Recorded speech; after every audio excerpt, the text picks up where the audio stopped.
é a grande crise de identidade da humanidade. A humanidade vive essa crise de identidade.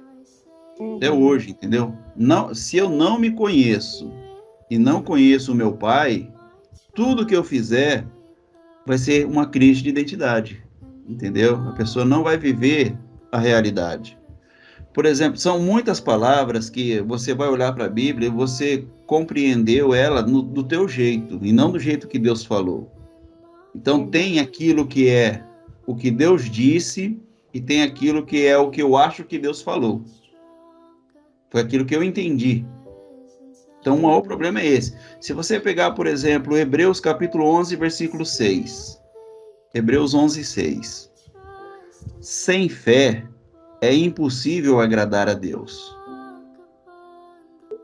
Quem deseja se aproximar de Deus deve crer que Ele existe e que recompensa aqueles que o buscam.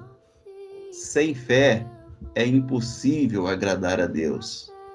Quem deseja se aproximar de Deus deve crer que Ele existe e que recompensa aqueles que o buscam.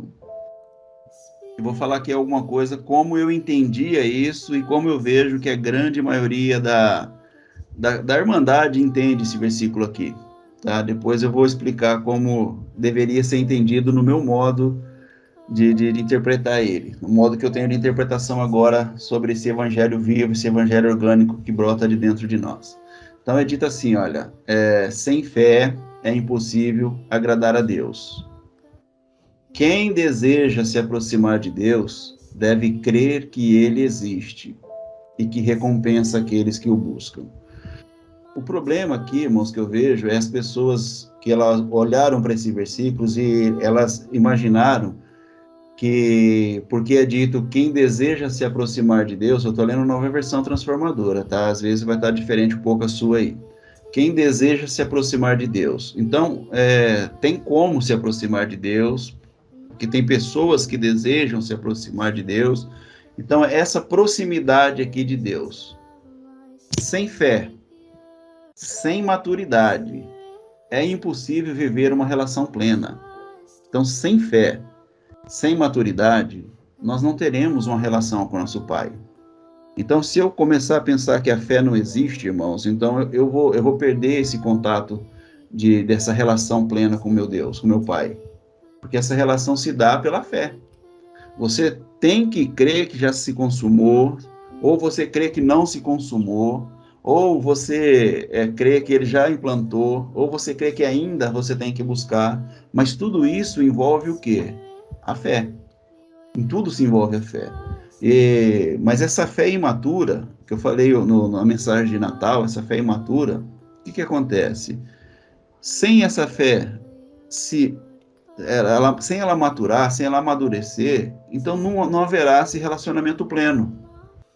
Porque se agradar, irmãos, no sentido pleno, se agradar no sentido de que haja contentamento das partes, convivência da parte, ele só é possível com uma fé madura.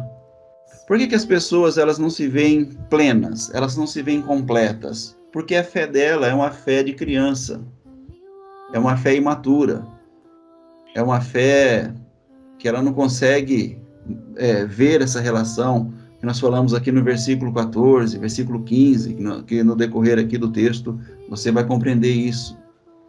Então, a nossa dificuldade está na maturidade da nossa fé. Porque nós, embora ficamos tanto tempo dentro da igreja, eu fiquei tanto tempo dentro da igreja, e eu não tinha uma fé madura. O quanto eu amadureci a minha fé nesses últimos anos agora, ela foi, assim, de suma importância. Porque eu comecei a entender, irmãos, que eu deveria viver uma relação plena com Deus. E eu entendi, então, que, como é dito aqui, sem fé é impossível agradar a Deus. Então, eu entendo que se agradar aqui, no sentido pleno, é de haver um contentamento da minha parte em relação àquilo que Deus é e aquilo que Deus fez.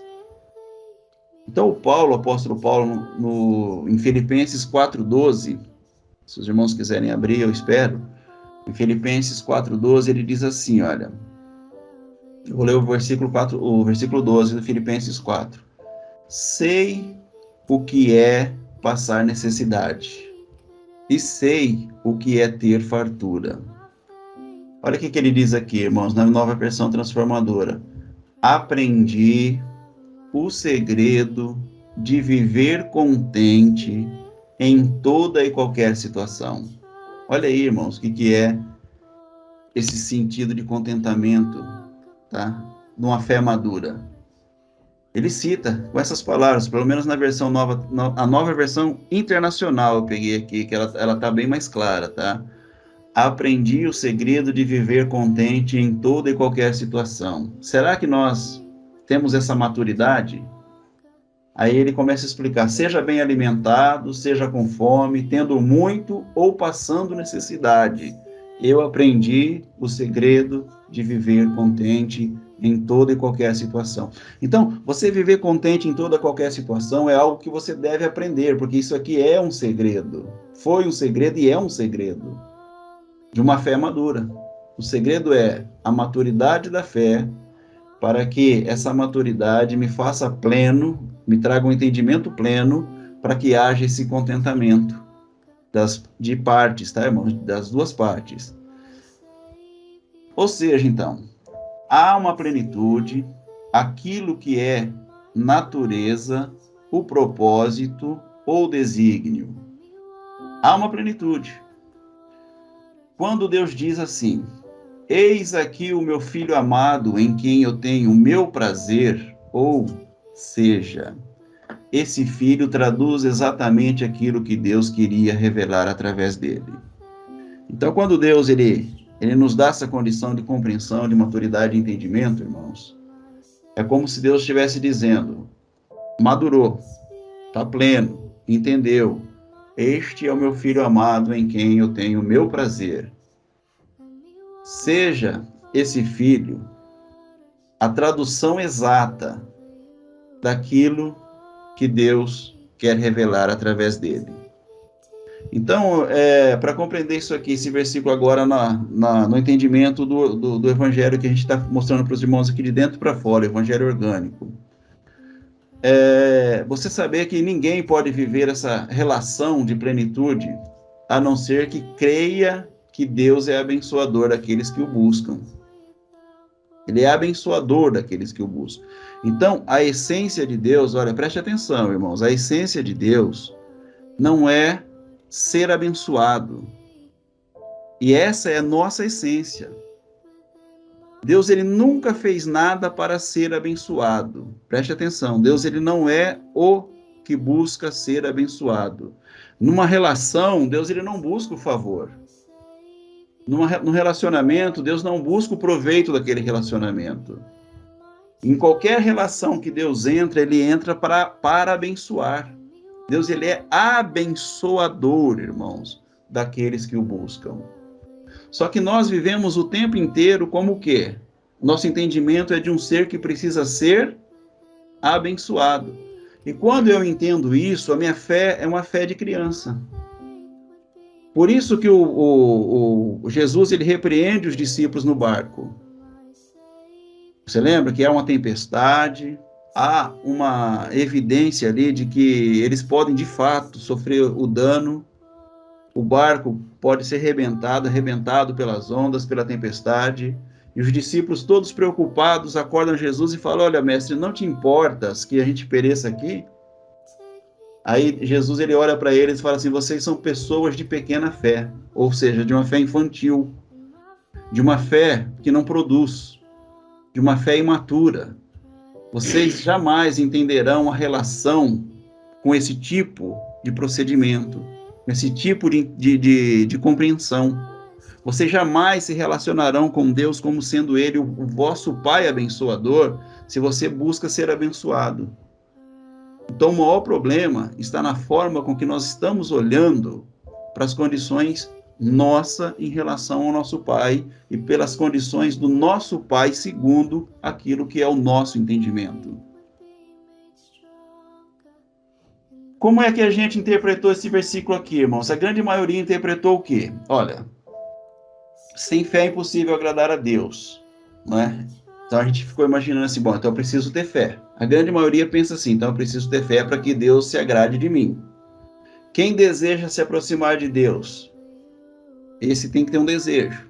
Primeira coisa, eu preciso crer que ele existe e, ó, que mais? Ele vai me recompensar se eu começar a buscá-lo. Não é? Esse foi a nossa forma de compreensão. Então, esse entendimento, para mim, por maior lindo aqui para vocês, por maior lindo de vocês aqui, eu entendo que isso é uma forma anticristo que a gente lê esse versículo. É a forma mais anticristo de interpretar esse versículo. Eu preciso me aproximar. Como que eu vou? Isso aqui foi até uma pergunta que foi colocada hoje de manhã no nosso grupo, irmãos. Como é que eu vou aproximar de Deus? Como que eu posso se aproximar de Deus? Como que eu posso me reconciliar com Deus? Foi a pergunta que foi colocada no nosso grupo. Eu falei, nossa, hoje no estudo que eu preparei, vou responder isso aí. É assim, eu estou longe, né? A pessoa pensa, eu estou longe de Deus. O Deus que pode me abençoar, ele está longe de mim. Eu preciso de fé para conseguir chegar perto dele, antes que ele venha e me mate, ou antes que ele venha e me puna, né? Porque eu estou sem fé. Então, eu vou usar a minha fé para Deus deixar eu chegar perto dele. Então, eu vou chegando cada vez mais perto, né? Usando a minha fé. Porque aquele que se aproxima de Deus, né? Ele vai ser abençoado. Então, porque é preciso ter fé, que Deus vai abençoar, eu vou me aproximando. Aí eu canto uma canção, eu faço uma oração, eu vou no monte, eu vou na igreja, e eu fico observando. Se Deus não fala nada, eu vou me aproximando cada vez mais dele. Porque se eu me aproximar de Deus, ele vai abençoar aqueles que creem, né? Aqueles que estão buscando. Vou fazer uma pergunta para vocês, irmãos. Deus, ele derramou do seu espírito sobre toda a carne? Foi sobre toda a carne que foi derramado o espírito? Nós conversamos esses dias. Está escrito em Joel, está escrito em Atos dos Apóstolos. Deus derramou do seu espírito sobre toda a carne. O pecado de todos já foram perdoados ou foram perdoados alguns pecados? Só do povo hebreu foi perdoado. Ou de todos foram perdoados? A Bíblia diz que todos os pecados já foram perdoados. Eu sei que tem muita gente que faz divisão aí entre os hebreus, entre a época dos hebreus, entre a nossa época, entre o que era o judeu e entre aqueles que eram gentios. Eu sei que tem muita gente que faz essa diferença, né, irmãos? Mas deixa eu fizer mais uma outra pergunta para vocês meditarem. Romanos 11:35 é dito assim, olha, quem lhe deu primeiro alguma coisa, para que ele precise depois retribuir? Então, como que é esse aproximar? Como que é ter essa fé? Como que é essa busca? Quem lhe deu primeiro para alguma coisa, para que depois Deus precise retribuir aquilo que ele recebeu?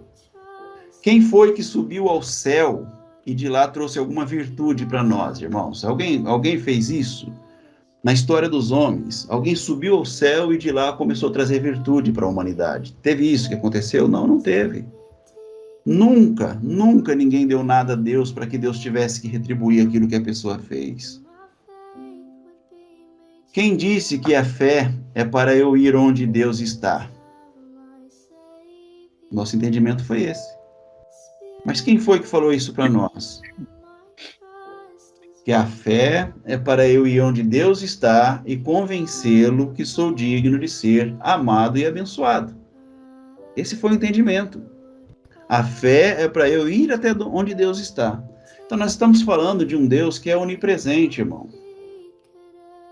Se ele é onipresente, então não precisa de fé para chegar a ele. Igual a irmã Isa falou, ele é onipresente. Não precisa de fé para chegar a ele. Não é? Ele é onipresente. Só que nós interpretamos por muito tempo que a fé era para eu me aproximar de Deus. E até hoje tem muita gente vivendo essa condição. Então ele não precisa da minha fé para que ele possa se chegar perto de mim.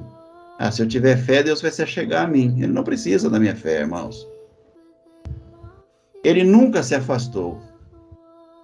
O pecado não afastou Deus do homem. O pecado afastou o homem de Deus, mas Deus nunca se afastou.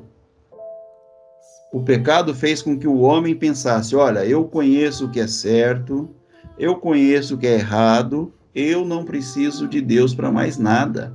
Deus não precisa ficar falando para mim o que eu tenho que fazer, o que eu tenho que deixar de fazer. Então eu vou me afastar, eu vou pegar o que eu tenho aqui e vou para uma terra distante. A humanidade se afasta de Deus, para uma terra distante. Então o texto aqui, ele não está dizendo que essa proximidade é física ou circunstante. Ele está falando de uma proximidade de transformação de entendimento. É isso que Deus está dizendo. É isso que o texto aos Hebreus está dizendo aqui. Quem deseja se aproximar de Deus é uma proximidade do quê? Física? Não. É uma proximidade circunstante? Também não.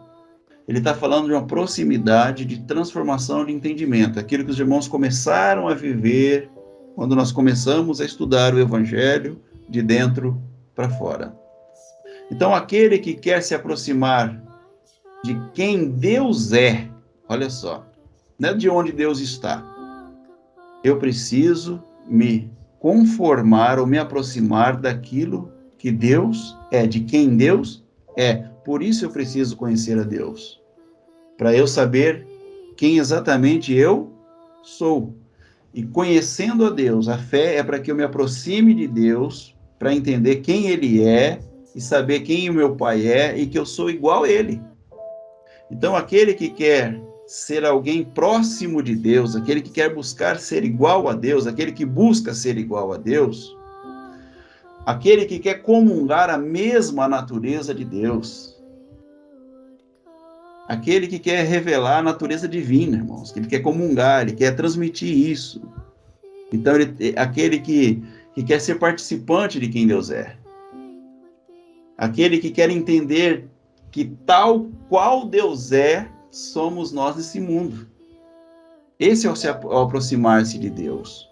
Não é ir para um local, não é ir para uma igreja, não é fazer coisas para que eu possa ser aceito por Deus, para que Ele possa vir próximo de mim. Não é isso que o texto está querendo dizer. A essência do texto é mostrar para nós que tal qual Deus é, nós somos nós também nesse mundo. Tal qual o Pai também é o Filho. Esse entendimento é muito libertador. Esse entendimento é transformador. Então, nós podemos ser assim, olha, aquele que entende, né, qual tal Deus é, nós também somos, ele vai se tornando tão próximo de Deus, que uma pessoa olhando para nós agora, quando eu me aproximo disso, ele vai ver quem? O próprio Deus. De tão próximo que eu cheguei daquilo que Deus é, as pessoas olham para nós e vê o próprio Deus. Porque ele vai ver um filho, imagem e semelhança do Pai. Quem quiser ser próximo de Deus tem que saber que Ele é abençoador de todos os que o buscam. Então, se eu quiser revelar a Deus, eu tenho que ficar buscando bênção ou eu tenho que ser tal qual meu Pai é? Eu tenho que ser um abençoador de todos que vierem a mim.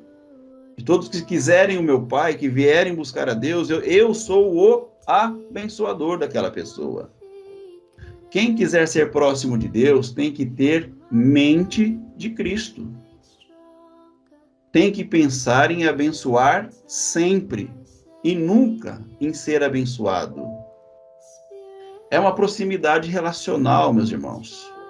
É uma proximidade relacional. Eu me relaciono com isso. Eu vivo isso. Eu vivo essa relação com meu Pai de proximidade, de ser tal como Ele é. Nós vamos nos tornando um.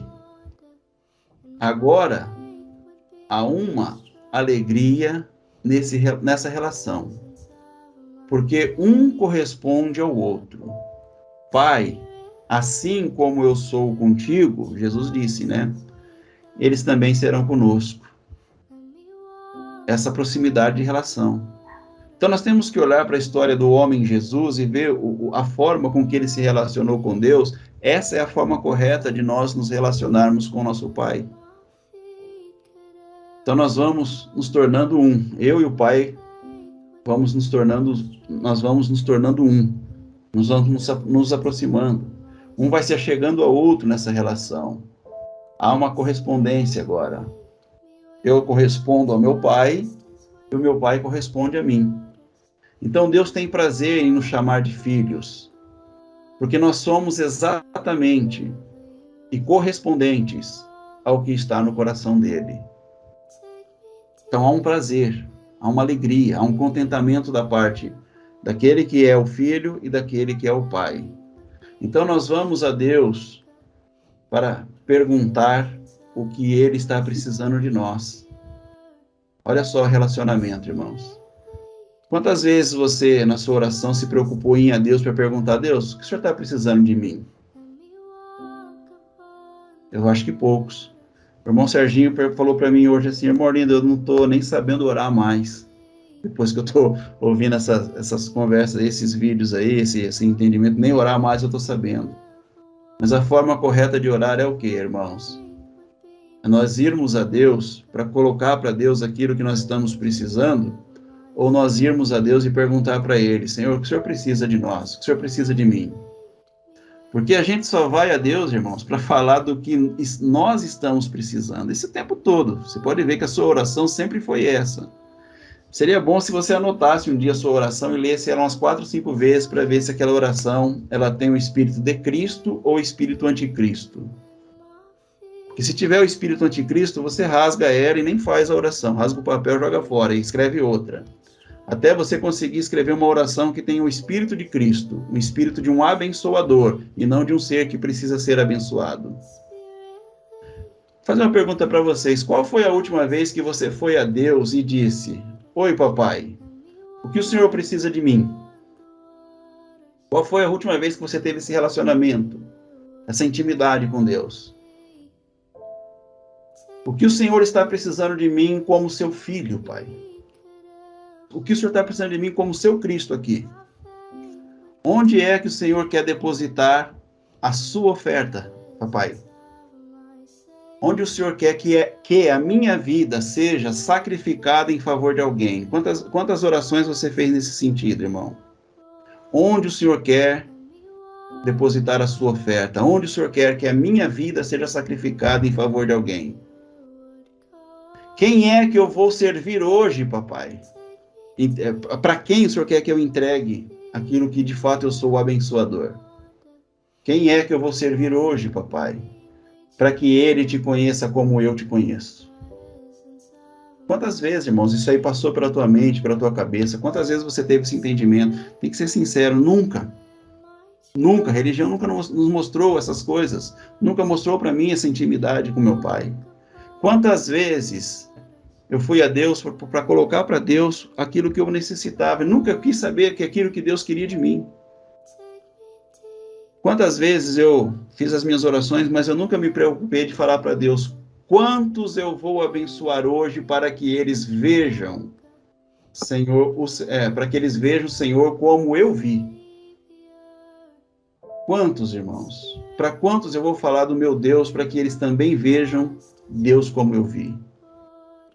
Mas nós achamos mais fácil pensar que a fé é uma forma de seduzir Deus. O espírito de um anticristo é um espírito imundo. O espírito de um Cristo é um Espírito Santo. O que quer dizer um Espírito Santo? Talvez também nós nunca paramos para meditar o que quer dizer o Espírito Santo. A gente acha que o Espírito Santo é um espírito que se comporta bem, né? A pessoa tem o Espírito Santo, ela vai se comportar bem. Não vai fazer nada de errado porque ela tem o Espírito Santo. Essa é a forma com que foi passado para nós e que nós compreendemos, né, irmãos? Santidade é não fazer nada errado, é isso que nós pensamos. Olha, uma pessoa que é santa, ela não faz nada de errado. Santidade é o seguinte, irmãos, eu vou explicar aqui para os irmãos para que vocês entendam isso e vocês possam a viver esse Espírito Santo também. Como o texto de 1 João diz, é ser puro. Santidade é ser puro, tá? Puro no seguinte aspecto, olha. Se alguém me tratar bem, eu vou fazer a coisa boa, e se alguém me tratar mal, eu também vou fazer a coisa boa, porque eu sou santo. Então, eu não trato uma pessoa melhor porque ela me tratou bem, e não trato uma pior porque ela me tratou mal. Por que eu vivo assim? Eu não trato bem quem me trata bem, e eu não trato mal quem me trata mal. É porque eu sou santo. E se eu sou santo, meu negócio é abençoar e não ser abençoado. Então, se alguém me tratar bem, eu vou abençoar. E se alguém me tratar mal, eu também vou abençoar. Porque é assim que Deus é. Porque se eu pensar que Deus vai tratar melhor aquele que faz a coisa certa, irmão, igual todo mundo pensa, a grande maioria pensa, eu encontrei barreira dos irmãos quando eu disse que Deus não se importa com o nosso certo e o nosso errado. Muitos aqui questionaram, né? Ou tiveram, pelo menos se não questionaram, tiveram dúvida. É porque eu não conhecia o meu pai quando eu achava que ele tratava bem aqueles que fazem a coisa certa e tratava mal aqueles que fazem a coisa errada. Eu não entendia que ele era santo, eu não sabia o que era ser santo. Então eu pensava que Deus ia tratar melhor aqueles que fizessem a coisa certa. Se for assim, irmãos, esse Deus, então, ele não presta, ele é corrupto. Se ele trata bem quem faz o certo e trata mal quem faz o errado, ele é corrupto. Ele já não é mais santo. Ele aceita propina. Isso é coisa de homem, não é coisa de Deus. O homem precisa disso porque ele entende assim. Ele precisa que alguém trate ele bem para ele devolver o bem. Se alguém ferir alguma coisa dele, tirar alguma coisa dele, tratar ele mal de alguma forma, ele vai tratar da mesma forma, ele vai tratar mal. Ele não é santo. O homem não entendeu o que é ser santo. Se com um pouquinho mais de cantoria, Deus começa a se comportar melhor, irmãos, com mais oração, ele começa a se comportar melhor, com mais sacrifício da minha parte para tentar servir, tentar me chegar a ele se comportar melhor, ele começa a parecer mais com Deus, então esse Deus não pode ser Deus. Não tem como. Porque Deus, ele é santo, como diz a palavra. Porque a gente trata ele mal e ele continua bom. Ele não muda. Ele não trata a gente pior porque nós fizemos a coisa errada. E não trata melhor porque nós fizemos a coisa certa. Porque ele é santo. De modo que santidade não é para que eu veja Deus. Santidade não é para que eu possa ver Deus. Ver Deus não é o mérito de quem se comportou de maneira correta. Santidade não é fazer a coisa certa para eu ver Deus. Que raio de santidade é essa que eu consiga ter sem ter visto Deus? Como que eu posso ter santidade sem ter visto Deus? Não é possível ser santo sem ter visto Deus. Então, santidade não é para ver Deus. Santidade é porque eu vi Deus. Porque eu vi Deus, agora sou santo. E agora eu tenho paz com todo mundo. Ninguém me corrompe. Alguém me trata bem, eu trato bem. Alguém me trata mal, eu trato bem. No que depender de mim, eu tenho paz com todos os homens. Porque eu sou santo. Porque eu tenho santidade no coração. Porque se não fosse a santidade, Deus não poderia ser visto. Então, santidade não é para que eu veja. Santidade é para que Deus seja visto. Porque sem santidade ninguém vai ver. Então, santidade não é para que eu veja. Santidade é para que Deus seja visto através de mim, porque eu tenho o Espírito Santo. O que significa que esse Espírito é santo? Ele é Cristo. O Espírito é santo porque ele me faz pensar como um Cristo. E pensando como um Cristo, estou pensando sempre em abençoar e nunca em ser abençoado. Porque eu já fui abençoado para ser o Cristo. Nós fomos abençoados para sermos Cristo. A sociedade está à espera de ver esse Cristo. O mundo está gemendo, porque ainda não vê Cristo em nós. O mundo está dessa forma, porque eles ainda não viram os filhos de Deus resplandecerem. Porque nós ainda continuamos celebrando o fato de termos sido abençoados. Então eu festejo porque eu fui abençoado. Eu busco essa bênção e eu vivo em função dessa bênção.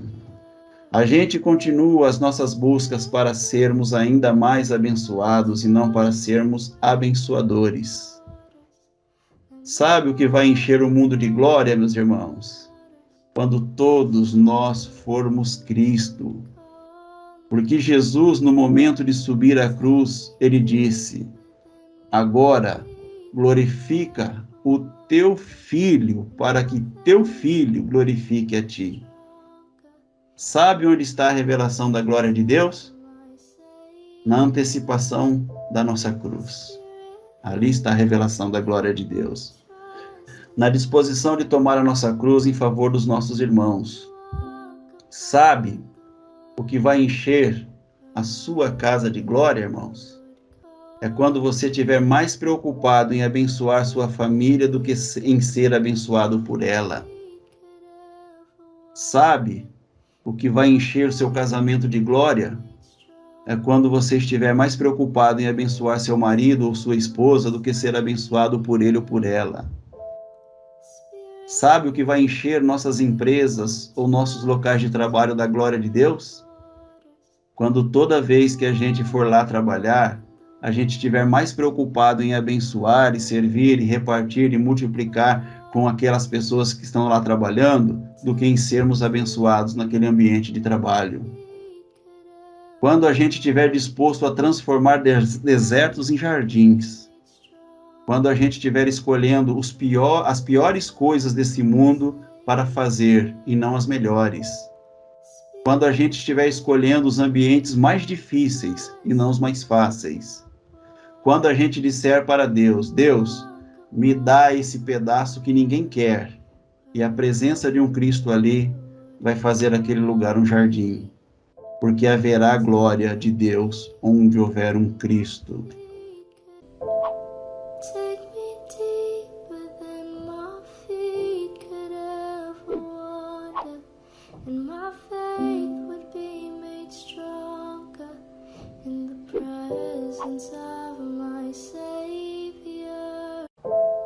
Spirit, lead me where my trust is without borders. Let